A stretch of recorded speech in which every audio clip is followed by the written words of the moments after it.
Welcome to Fierce Queen's Reckoning. I'm glad you're here. Now, let's get into the story. He brought his girlfriend to her mother's hospital bedside, not as a visitor, not as someone who had made a mistake and was trying to explain it. He brought her the way you bring someone to a place you already own, hand resting on her lower back, voice carrying down the corridor like he had forgotten, or decided not to care. That the woman lying in that bed was his wife of 11 years, and that her daughter was standing 4 feet away when they walked through the door.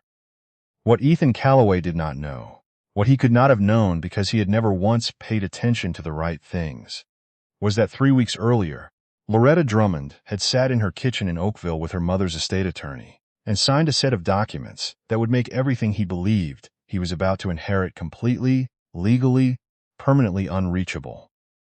He thought he was watching his wife at her most vulnerable. He was watching her at her most prepared. Chapter 1. The Daughter Who Listened. Her name was Loretta Drummond. In the circles she and Ethan moved through in Hamilton, she was simply Etta, the composed one, the woman who remembered everyone's birthday and never forgot a detail and kept the whole machinery of their life running without ever drawing attention to the gears. She was 38 years old. She ran the administrative side of a mid-size environmental consulting firm 3 days a week and spent the remaining 2 driving her mother to appointments across the city, with the quiet dedication of someone who had decided, without announcement, that this was where she was needed. What their friends, his colleagues, his golf partners, and their wives had never been told was that Loretta's mother, Helen Drummond, had spent 40 years quietly accumulating something significant, not publicly. Helen did not appear on any list.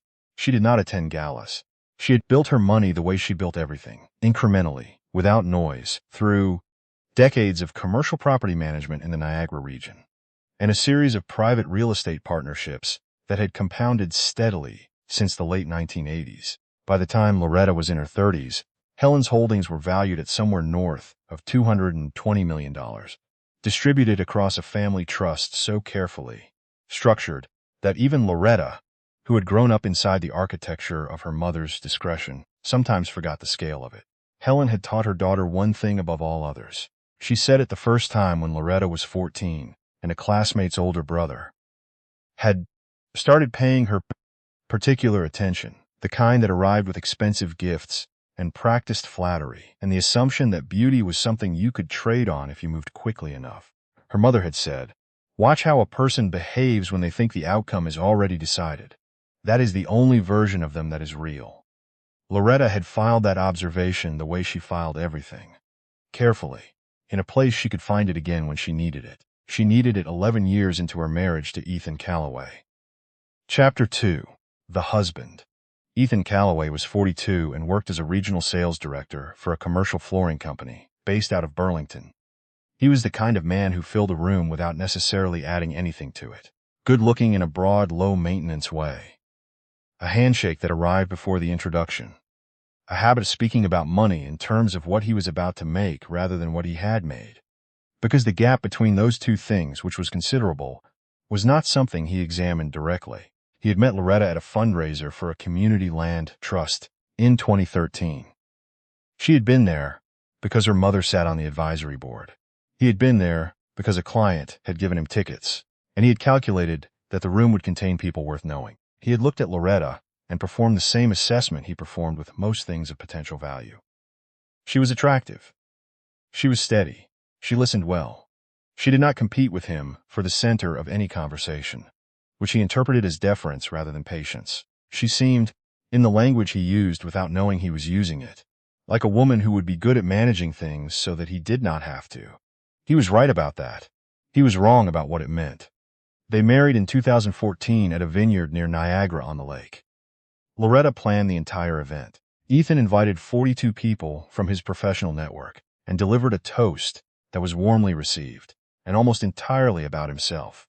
The marriage organized itself within 2 years into a shape that suited Ethan completely and cost Loretta everything she did not notice she was spending. She handled the mortgage, which came from a personal account connected to a fraction of the investment income that ran parallel to and entirely separate from the Drummond family trust. She handled the insurance renewals and the contractor bids and the service appointments and the dinner reservations and the gifts for his parents and the cards signed with both names and the annual tax documents, which she prepared using a system she had developed over a decade of watching her mother manage the same details with the same quiet efficiency. Ethan came home to results. He had never once seen the process. He existed inside her labor, the way a guest exists inside a well-run hotel, grateful for the thread count in an abstract, undirected way, never thinking about the laundry. By year 4, the distance between what she contributed and what he acknowledged had stopped being a gap. It was a climate. Chapter 3. Helen's warning. Helen Drummond visited every second Sunday. She drove herself in a pale blue Volvo she had owned for 9 years. She drank tea from Loretta's ceramic mugs and asked careful, angled questions about the firm and the house and the marriage. Questions that sounded like conversation but functioned like diagnostics. Helen had spent 4 decades reading people across negotiating tables and over property surveys, and she had a precision for what she did not say that Loretta had spent her life learning to hear. She did not like Ethan. She had never said so directly. But Loretta knew her mother's silences. On a Sunday in March, 3 years into the marriage, Helen sat at Loretta's kitchen table while Ethan was at a colleague's weekend hockey tournament and said the thing Loretta would carry for years. A man who benefits from a system he never examines has made a decision about who is responsible for maintaining it. He has decided it is not him. That decision has a second half that most people do not say out loud. Loretta looked at her mother. Helen turned her mug in her hands. When a man stops feeling responsible for the effort, he starts looking for the reward somewhere else. The effort stays here. The reward does not. Loretta did not respond. She understood what her mother was telling her. She also understood that understanding something and being ready to act on it were not the same state, and that she was not yet in the second one. She arrived there, 2 years later, on a Tuesday morning in February. Chapter 4. What she found. She was not looking for it. She was reviewing the household credit card statement, which she did on the 14th of every month, with the same methodical attention she applied to everything that mattered. A charge appeared that she did not recognize. A restaurant in downtown Toronto. Dinner for 2. She confirmed this by cross-referencing the amount against menu prices she found in 2 minutes online. The date was a Wednesday. Ethan had told her he was at a client dinner in Mississauga. Loretta held the statement. She set it down. She made her coffee. She went to work. She did not confront Ethan. She started documenting.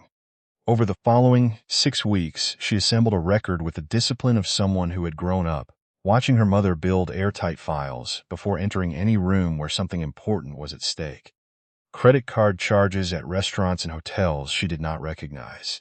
Calendar inconsistencies. A parking receipt that appeared in his jacket pocket from a downtown Toronto lot on a night he had described as a late meeting in Oakville. A contact in his phone saved under a project name she had never heard him mention, which she saw once by accident when his screen lit up on the kitchen counter, and which she noted without touching the phone. The woman was named. As far as Loretta could determine from the limited information available to her, something starting with J. She did not need more than that. What she needed was the pattern, and the pattern was clear. The affair had been running for approximately 5 months when Loretta identified it with certainty. She knew this because the earliest charge she could pin to an unexplained evening was in September, and this was February. She sat in her car in the parking lot of her firm on a Thursday and held the folder she had printed at the library, not at home, and she felt something shift inside her. Not grief, exactly. Something more structural. The feeling of a floor that has been wet for a long time finally giving way, not catastrophically, but with a slow, deliberate creak that tells you it has been holding longer than it should have. She called her mother that evening. Helen picked up on the second ring. "I know," she said, before Loretta had finished her first sentence. "How long?" Loretta asked. 6 weeks, roughly. I had someone do a routine review after I noticed some things at Christmas. The way he looked at his phone, the way he looked at you. Why didn't you tell me?" Helen was quiet for 3 seconds. The same 3 seconds Loretta had watched her take across 40 years before she said something that mattered. "Because you needed to find it with your own hands. You have it now. You know what you know. The question is what you do with it. What do I do with it? You do nothing visible. You change nothing he can see. You let him continue believing that the situation is under his control. And in the meantime, you come to me, and we build the structure that protects you when the time comes." When does the time come? When he forces it. And he will. Men who operate the way Ethan operates always accelerate. They always believe they are running the clock. Let him run. The leash is already there. He just hasn't felt it yet. Loretta sat in her kitchen after she hung up and made dinner, and set the table and greeted Ethan. When he came home 40 minutes late with a reason she did not examine, and an energy she recognized now as the particular buoyancy of someone maintaining two lives and finding it thrilling. She smiled at the right moments. She asked about his day. She said nothing about the folder in the locked drawer of her filing cabinet, or the conversation that had just set something in motion that Ethan Calloway would not understand until it was already finished. Chapter 5. The Architecture. Helen Drummond spent the next 16 months doing what she had spent 40 years learning to do. The family trust was reviewed and reinforced. Assets that had been positioned in vehicles adjacent to Loretta's personal accounts were migrated into structures requiring her sole authorization and inaccessible to any claim arising from the dissolution of her marriage. Property interests were audited. Every financial thread connecting Loretta's private wealth to her visible life was examined, and either severed or protected behind legal barriers that Helen's estate attorney, a woman named Catherine Obie, described as essentially impenetrable under Ontario family law. Helen also asked Catherine Obie to maintain a quiet record of Ethan's financial behavior during this period. Not to interfere, only to watch. What they watched was a man becoming increasingly comfortable with taking. Ethan moved $11,000 from their joint savings account into a personal account he had opened, without telling Loretta, which she knew because she reviewed the joint account monthly, and the transfer appeared as a withdrawal, without a payee name. He began making inquiries through a family lawyer whose office was in a building 2 blocks from his Burlington office about the treatment of marital assets in Ontario divorce proceedings. He was particularly interested, his lawyer would later note in documents Loretta's legal team obtained through discovery, in how inheritance was classified and whether a spouse's access to a family estate could be pursued under equalization provisions. He was planning. He believed he was 3 moves ahead. He was not aware that the board he was playing on was not his. Then Helen was diagnosed. Small cell lung cancer, stage 3, moving faster than expected. She had, her oncologist told her, somewhere between 4 and 8 months. She used them. In those months, Helen finalized every document that needed finalizing. She met with Loretta 4 times, long meetings at the house in Oakville that ended with Loretta driving home with pages of notes and the specific grounded feeling of someone who has been handed both a burden and the tools to carry it. Helen introduced her formally to Catherine Obie, who would serve as her legal counsel through everything that followed. She reviewed the record on Ethan one final time and wrote a single sentence on the inside cover of the file. He will reach for the estate the moment I am gone. Make sure there is nothing for his hand to close on. Helen Drummond died on a Wednesday morning in November. Loretta was there. She held her mother's hand and watched the monitors and breathed and did not cry until she was alone in the hospital corridor with the fluorescent light above her and the sound of the building going about its business, indifferent and continuous, around her. She let herself cry for 11 minutes. Then she straightened up. She walked to the end of the corridor where Catherine Obie was waiting with a briefcase and the composed, professional face of someone who understood that grief and legal readiness were not incompatible. It's done, Loretta said. I know. Everything is in place. He cannot reach it. He doesn't know that. No, he doesn't. Loretta looked back at the closed door of her mother's room. She touched the narrow silver ring she wore on her right hand. Her mother's, plain and worn smooth at the edges, worth nothing to anyone who didn't know what it was. Let him come to the hospital, she said. Let him bring her. Let him think this is where I break. Catherine Obie had practiced estate and family law in Ontario for 19 years. She had sat with grieving clients through everything from small estates to corporate successions. She had never seen someone describe their own worst moment with the precision of someone reading from a prepared document. Then we show him, Loretta said, what I've been doing while he wasn't paying attention. Chapter 6. The Hospital. The hospital room smelled of disinfectant and forced warmth. A window looked out over a gray November parking lot. The machines had been disconnected by the time the afternoon visitors came.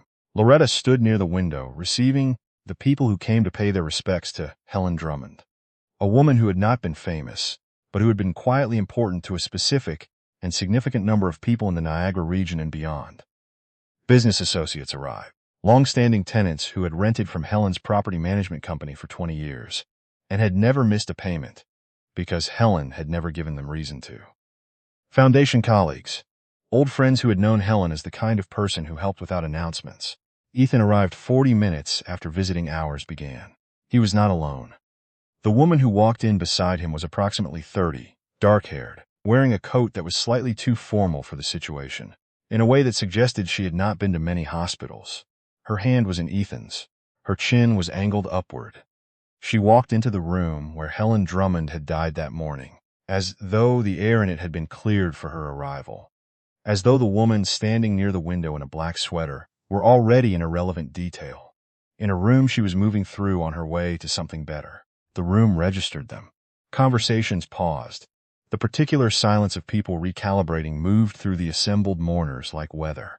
Loretta saw them come in. She watched Ethan cross the room with this woman on his arm, past the corner where her mother's belongings had been collected into a bag by the nursing staff, and she felt something settle inside her chest. Not anger, not humiliation.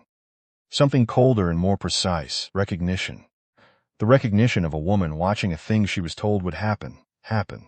With the mechanical accuracy of a clock, she had wounded herself. Ethan stopped 2 feet from her. He did not release the woman's hand. He arranged his expression into something that was meant to look like sympathy. Etta, I'm so sorry about your mom. Loretta looked at him. She looked at the woman. She looked at their joined hands. She looked back at Ethan. Thank you for coming, she said. Her voice was even. The voice of someone crossing an item off a list. She turned back to the next person in the room and did not look at Ethan again for the remainder of the afternoon. Ethan interpreted this as the beginning of her collapse. He interpreted her composure as numbness, her absence of confrontation as confirmation that she was, as he had always believed, a woman who would absorb rather than respond. A woman who would accept what she was given rather than fight for anything different. He was making the last and most expensive miscalculation of his life, and he did not know it. Chapter 7. The weeks after. In the 3 weeks following Helen's death, Ethan Calloway moved quickly. He moved out of the house. He moved into an apartment in Hamilton. He described to mutual acquaintances as temporary, a word that functioned as a permission slip. For behavior he was not ready to name directly. He did not tell Loretta he was leaving. He simply stopped coming home, and when she texted to ask where he was, he replied with a single line. I think we've both known for a while that this isn't working. He contacted a family lawyer the following Monday. He instructed her to begin proceedings. He wanted the matrimonial home, which he believed was jointly owned. He wanted equalization of marital assets. He wanted, and this was the part he pressed on with a confidence that his lawyer would later describe to a colleague, in a voice stripped of professional neutrality, as startling, his fair share of whatever Helen Drummond had left behind. He also did something that Catherine Obie had predicted he would do within 3 weeks of the death. He accessed the joint savings account and transferred $18,000 into his personal account without Loretta's knowledge or consent. He did this on a Friday evening. He believed the account was marital property and that he was entitled to half its contents. He believed this transfer was rational, defensible, and invisible. It was monitored in real time. The transfer appeared in Catherine Obie's inbox 40 minutes after it cleared. Loretta watched all of it happen from the kitchen of the house that Ethan believed they jointly owned but which was in fact titled to a trust he could not access. She watched it with her morning coffee and her mother's ring on her hand, and the encrypted email updates Catherine sent every second day, and she felt not urgency but something more like the particular patience of someone watching a lock they set a long time ago finally do its job. She did not call him. She did not text. She did not plead or argue or explain. The silence was not passivity. It was the most active thing she had done in 11 years. 3 weeks after the hospital, Catherine called. He moved money. How much? $18,000. Personal account. No authorization. Friday evening. Loretta set down her mug. She touched the ring. She said, That's what she said he would do. Your mother was a precise person. Is it enough? Combined with the undisclosed legal consultations and the earlier transfer in August, we have a documented pattern of financial conduct during the marriage that will be material to net family property calculations under the Family Law Act. His lawyer is going to have a very uncomfortable conversation with him when she sees what we're bringing. Meaning? Meaning he walked into this believing he had leverage. He has the opposite of leverage. He has exposure. And the moment our disclosure lands on her desk, his own counsel is going to advise him to accept whatever we put forward. Loretta looked out the window at the backyard. Her mother had helped her plant the cedar hedge along the back fence 4 years ago. It was dormant now. It would come back in spring. The roots were deep enough to hold through anything. Schedule it, she said. Chapter 8. The Conference Room. The meeting was held on a Tuesday morning in January. The offices of O.B. Harrington occupied the 12th floor of a building in downtown Hamilton, with floor-to-ceiling windows that looked north over the escarpment. The conference room had a long table and a quality of silence that belonged specifically to rooms where significant amounts of money were about to change direction. Ethan arrived first. He wore a charcoal suit that Loretta had taken to the dry cleaner 14 times over the course of their marriage. He brought his lawyer, a woman named Rachel Ford, who specialized in high asset separation, and who had assessed the situation, based on what Ethan told her, as relatively straightforward. Rachel Ford had not yet seen the documents in Catherine Obi's briefcase. She did not yet know that her client's wife was not a part-time administrator earning $58,000 a year. She did not know that the woman she had been preparing to negotiate against had been the sole beneficiary of a trust valued at more than $200 million. She did not know that her client had spent the past several weeks committing documented, time-stamped financial misconduct against assets connected to that trust periphery. Rachel Ford was about to have the worst morning of her professional calendar year.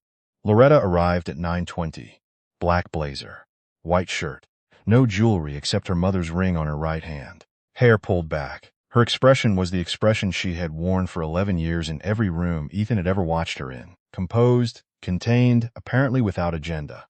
Catherine Obi came in behind her, 51 years old. Cropped silver locks. The particular bearing of a woman who has won cases that other people abandoned and does not feel the need to announce this.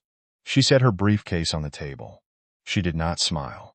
Ethan leaned back slightly. He looked at Loretta with the expression of a man who believes the meeting is a formality. Etta, you look well. Loretta sat down. She folded her hands on the table. She waited. Rachel Ford opened the proceedings efficiently. She outlined Ethan's position. The marriage had broken down irretrievably. Her client was seeking equalization of net family property, including the matrimonial home, joint accounts, and any property received by his spouse through inheritance during the marriage. She said the last part with emphasis. Any property received through inheritance. She said it as though it were the fulcrum of the morning, as though everything else were preliminary. Catherine Obi listened without interruption. When Rachel finished, Catherine opened her briefcase and removed a single folder. She placed it on the table. Thank you, Miss Ford. Before we discuss equalization, I need to clarify several material facts about the asset landscape of this marriage. Rachel nodded. Ethan shifted slightly. Catherine opened the folder. The matrimonial home at 74 Millbrook Crescent.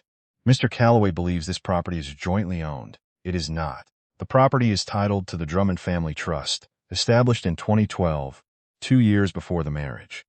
Mr. Calloway's name does not appear on the title, the mortgage instrument, or any associated documentation. He has been, from a legal standpoint, a licensee in that property for the duration of the marriage. The room went quiet. Ethan's expression did not change immediately. It took approximately 4 seconds for the information to reach the part of his brain that processed threat, the joint savings account. Mr. Calloway transferred $18,000 from this account to his personal account on November 22nd without his spouse's knowledge or consent. This transfer occurred after Mr. Calloway had already retained family counsel, which establishes intent. Under Ontario family law, unauthorized dissipation of assets following the commencement of a separation constitutes a material factor in net family property equalization. The timestamp and the prior legal consultation as corroborating evidence. Rachel Ford's pen stopped. She looked at her client. A separate transfer of $11,000 occurred in August of this year, without spousal disclosure or consent. We have that documentation as well. Ethan's jaw had tightened. He was looking at the table. Regarding the Drummond estate, Catherine looked directly at Ethan for the first time. Her gaze was level and entirely without warmth. Mr. Calloway appears to believe that his spouse received an inheritance during the marriage that is subject to equalization under the Family Law Act. I need to correct this assumption. She placed a second sheet on the table. Helen Drummond's estate is held in a family trust established in 2012, prior to this marriage. Its primary assets include commercial real estate holdings across the Niagara and Hamilton regions, private investment partnerships, and cash equivalent holdings. Total value, as of the most recent audit, $226 million. She paused. Under the Family Law Act, property received by way of inheritance is excluded from net family property unless it has been commingled with marital assets in a way that demonstrates intent to share. The Drummond Trust assets have never been commingled. They were held in trust before the marriage, administered independently throughout it, and have been specifically documented as excluded property since 2014. Mr. Calloway has no claim to them. The silence in the room was the kind that has weight. Rachel Ford stared at the sheet. Her face performed a rapid, involuntary sequence of recalculations. Ethan stared at Loretta. His expression had a quality she had never seen on him before. Not the surface confidence that had inhabited his face for 11 years. Something underneath it, something that had been there the whole time without a name, that was now visible because the surface had been removed. 200, he started. He stopped. He swallowed. 220 million. Loretta looked at him. She did not speak. Catherine continued. Furthermore, given the documented pattern of asset dissipation, including the 2 unauthorized transfers and the undisclosed legal consultations during the marriage, our client will be pursuing a claim for full recovery of dissipated amounts plus costs. Mr. Calloway's current legal exposure, conservatively estimated, exceeds $90,000. Rachel Ford set her pen down on the table. She turned to Ethan. Her voice was a room that had had all the air removed from it. Ethan, we need to speak privately. Ethan did not move. He was still looking at Loretta. He was looking at her, the way you look at a landscape you have crossed 100 times when you suddenly realize it was a map the whole time, and you never learned to read it. You knew, he said. His voice was not what it usually was. The volume was the same, but something structural was missing. The whole time. You knew everything. Loretta looked at him for 3 seconds. When she spoke, her voice was the voice he had heard across the kitchen table for 11 years. Calm, unhurried, containing nothing he had ever thought to examine. I knew about the transfers, she said. I knew about the lawyer. I knew about the restaurant in Toronto and the parking lot on Adelaide Street and the coat she wore to my mother's hospital room. That was slightly too formal for the occasion. I knew about every weekend you told me was a work event, and every night you came home 40 minutes late with a story I never asked you to prove. She paused. My mother knew too. She knew before I did. She spent the last 16 months of her life making sure that when you finally showed me who you were, there would be nothing left for you to take. Ethan's hands were flat on the table. The skin across his knuckles had gone pale. You brought your girlfriend to the room where my mother died that morning. You held her hand in front of the people who had known my mother for 30 years. You looked at me and you thought you were watching me fall apart. She stood. She picked up her bag. She looked at him. You were watching me wrap it up. She walked to the door. Catherine Obie collected the documents with the efficient, unhurried movements of someone who had done this before and would do it again, and felt no need to dramatize any of it. At the door, Loretta stopped. She did not turn around. She spoke toward the window and the gray January escarpment behind it. The house will be rekeyed by Thursday. Your personal belongings will be packed and delivered to whatever address you provide to Catherine's office before end of business Friday. The joint accounts are frozen effective this morning, pending resolution of the dissipation claim. She opened the door. Goodbye, Ethan. The door closed behind her. Rachel Ford looked at the trust summary on the table. Ethan looked at the closed door. The escarpment sat in the window, gray and patient, and entirely indifferent to everything that had just happened in the room. Chapter 9. The Unraveling. Ethan Calloway's life came apart with the particular efficiency of something that had been held together by borrowed materials for a very long time. In the first week, the house. Loretta's legal team sent formal confirmation that 74 Millbrook Crescent was trust property and that Ethan's occupancy had ended with the separation. His belongings arrived at his Hamilton apartment in 9 cardboard boxes, delivered by a moving company that billed his personal credit card. In the second week, his firm. A compliance review triggered by the separation filing, which required disclosure of any pending legal proceedings, surfaced the dissipation claim. His regional manager called him into a meeting that lasted 7 minutes. He came out of it on administrative leave, pending an internal conduct review, because 2 of the unauthorized transfers had passed through accounts that touched company reimbursement structures in ways that the compliance team wanted to understand better. In the third week, the accounts. The joint savings were frozen. The personal account holding the transferred funds was subject to a preservation order from the court. His credit cards, which he had been using to maintain the version of his life that had made him attractive to someone 11 years younger, began to decline.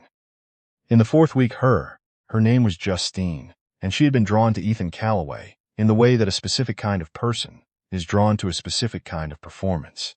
The ease he projected, the restaurant reservations, the confident, forward-leaning way he talked about his career trajectory, as though it were a fact about the future rather than a story about the present. The house he described as his, which had never been his. The life he narrated so convincingly that she had never thought to verify the narration. Without the house, without the income, without the professional standing, without the invisible infrastructure that Loretta had maintained for 11 years without acknowledgement. Ethan was a man on administrative leave in a one-bedroom apartment with 9 boxes of belongings and a legal exposure that grew larger every week, and a resume that described positions and relationships he was no longer certain would hold up under scrutiny. Justine was 30. She had options. She looked at the man sitting on her couch at 2 in the afternoon, refreshing a financial news page on his laptop, with the hollowed expression of someone whose confidence has been returned to sender. And she did the arithmetic. She told him on a Wednesday. She was not unkind about it. She simply said that she thought they were in different places, and that she hoped things worked out for him, and that she thought it would be better for both of them if he found somewhere else to stay. Ethan sat in his car in her parking lot for 25 minutes. He had no house, no job, no marriage, no relationship, no accessible savings, no professional credibility he could trade on without qualification. Every surface on which he had rested the weight of his life for 11 years had been removed. And beneath those surfaces he was discovering was not a foundation. There had never been a foundation. The foundation had always been built by someone else, out of materials she sourced and maintained and replaced without ever asking him to notice. He had mistaken the maintenance for the minimum. He had mistaken the quiet for the limit. He had mistaken the woman doing all of it for someone who could not do anything else. Chapter 10. What she built. 7 months after the divorce was finalized, Loretta Drummond stepped into the life she had spent 11 years keeping out of sight. She joined the board of the Drummond Foundation, her mother's charitable vehicle, which had operated quietly in the background of Helen's public life for 2 decades. She expanded its mandate.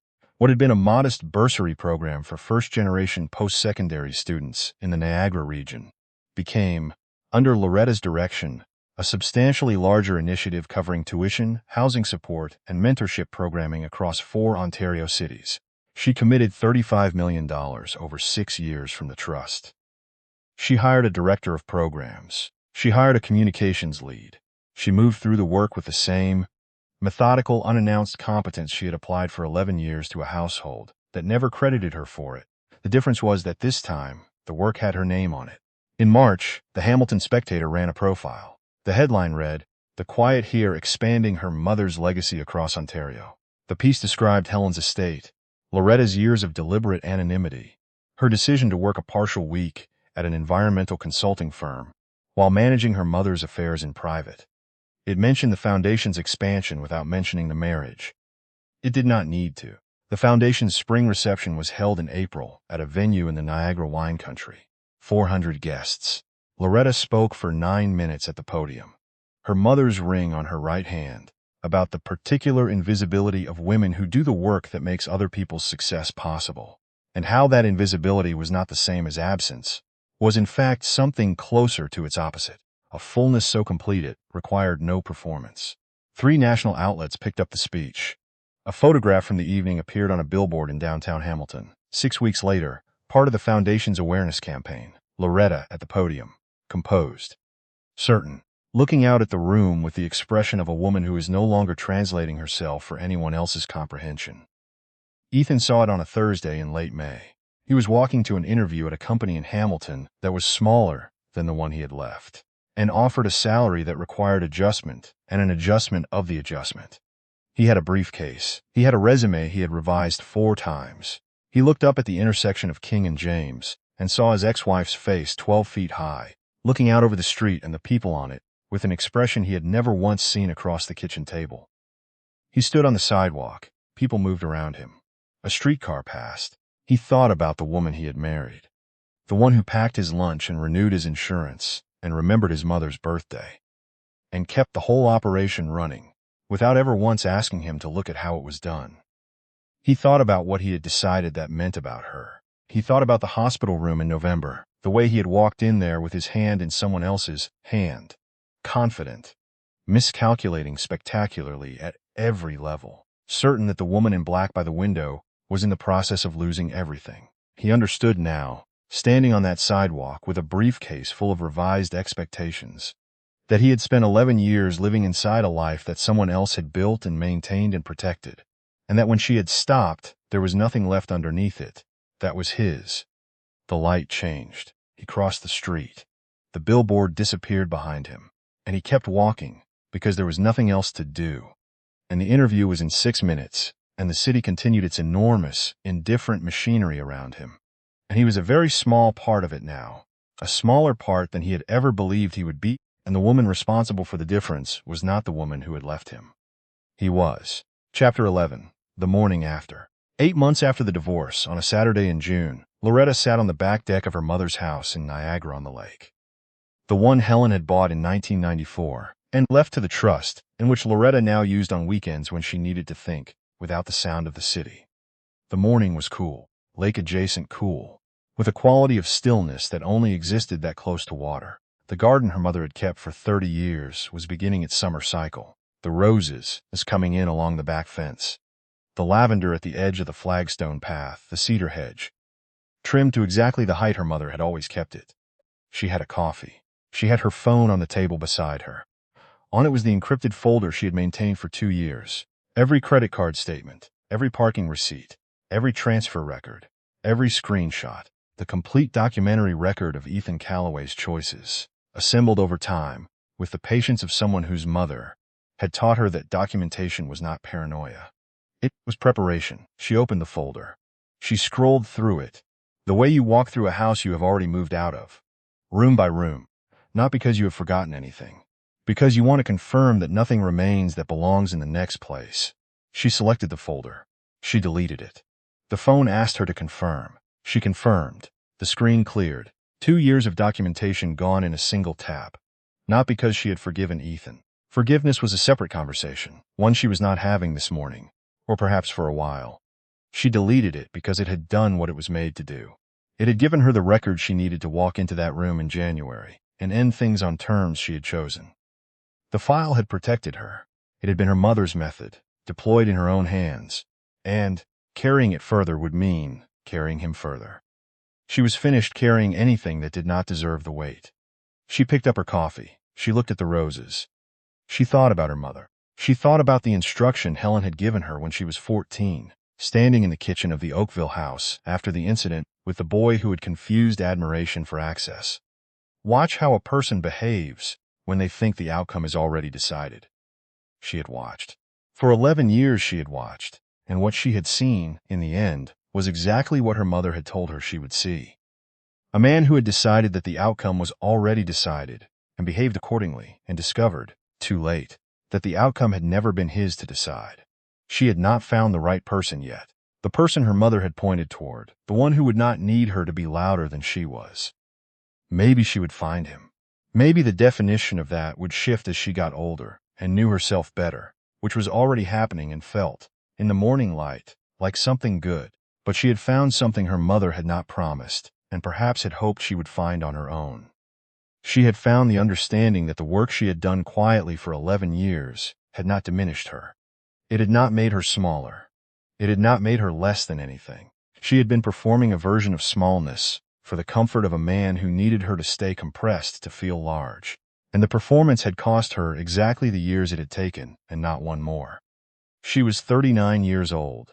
She was sitting in her mother's garden on a June morning with a cup of coffee, and her mother's ring, and the specific, irreplaceable sensation of a woman who has stopped translating herself and started simply speaking. Not loudly. She had never needed to be loud. But clearly, at last, in her own voice, in a room she had built herself. That no one could enter without her permission. That would hold, because the foundation was real, and she had laid it herself. Through every quiet year, through every morning, she got up and did the work without asking to be seen doing it. She had been seen now, not because she had changed, because she had stopped allowing the people who couldn't see her to define the size of what she was. If this story found you at the right moment, subscribe and turn on notifications. New stories come every week. For the women who build in silence and speak when it counts. The next one is already waiting.